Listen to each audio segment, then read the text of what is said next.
jeunes, des mignonnes, des pas chères. Tu m'écoutes ou je me tais? Moi, Merci. j'en voulais pas. Les filles à carrosse, j'étais amoureux, quoi. Mon Dieu.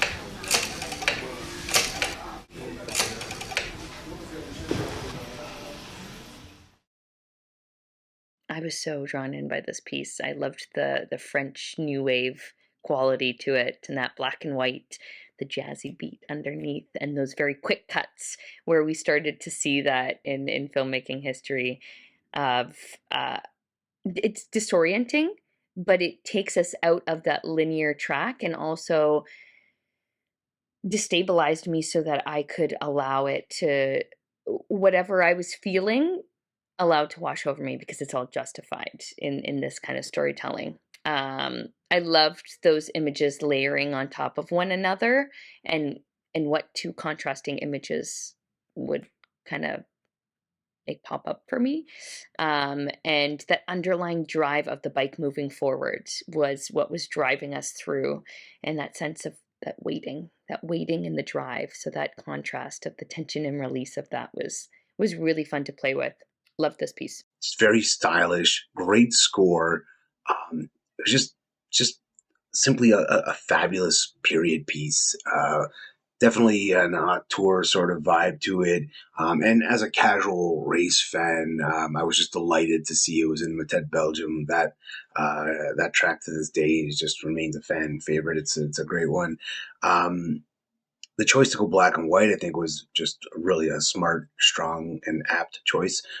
Just given the era and the vibe, it just suited it, and committing it to film just felt right too. All of the choices that were made here were just felt very thoughtful and very intentional, and were just strong choices all in all.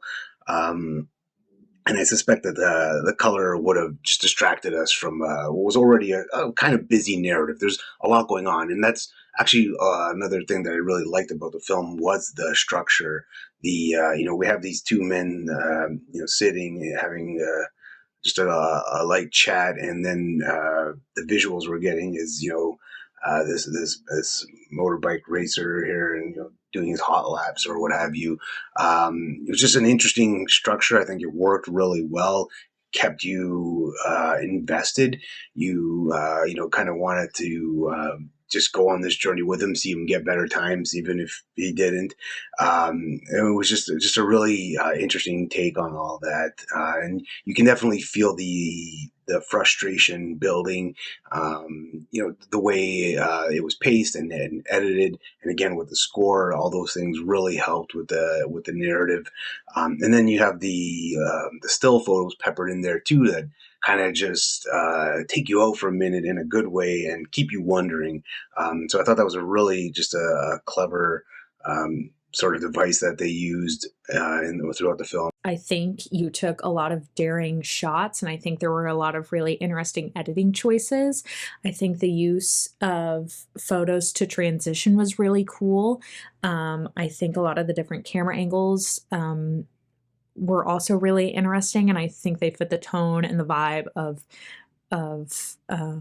it being a black and white, more horror or not thriller type genre. I think it was really interesting. I think the story was really interesting, and I think you did a good job of paralleling the front and the end thematically, or at least I thought so. I thought that was pretty cool. I think these are really dynamic characters. I think this is a really dynamic storyline. I think it was written really, really well. And it was acted well, but that comes from good dialogue. I think it was just really interesting to watch, and it was engaging. And overall, it was a really thrilling plot that I think wrapped up really nicely. Very, very French. cinema at its best here. But there's this cycle that happens here where she's on the phone, she's at the circuit, he's driving and going through the run, trying to beat his previous score on the road. And we get this cycle that happens a few times until we meet at the end of the film where it has us face the truth that she is trying to cope with. And it's the fact that her, I presume, beloved Carlos is actually dead from a car accident, so to speak.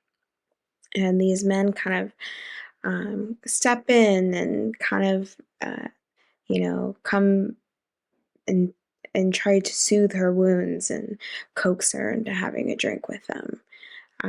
Even though she really has no interest in them at all, she's more focused on the loss of her beloved and trying to, I guess, relive the last experience that she had with him, so to speak. It was a very nice piece, very well put together. As far as the short goes, there's definitely a nice fluidity and pacing throughout this piece. This film is anchored by reoccurring scenes. We have the reoccurring scene of her on the phone asking about the motorcycle. She's constantly calling someone to ask for another day with the bike, more time with it. Then you have the two men having the conversation at the cafe, even though one man is doing all the talking. You have the ticking stopwatch, which is constant.